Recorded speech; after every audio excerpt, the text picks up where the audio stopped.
There is no longer a question of why we need to transition to a sustainable future. The questions we need to ask today are how, who, and where do you go to make energy transition?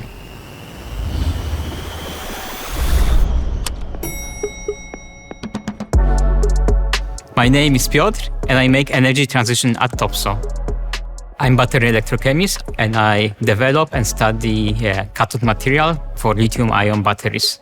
It's a technology that can be used in electric cars and renewable energy sources, and can make the green transition much more affordable and easier to do.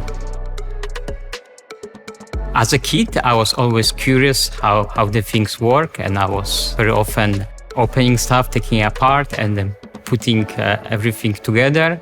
And I really found motivating that the people here are working for a solution to the real world problems.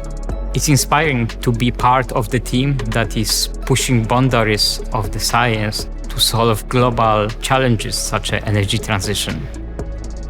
If you are curious and a bit impatient, Topsoe is a very good place for you.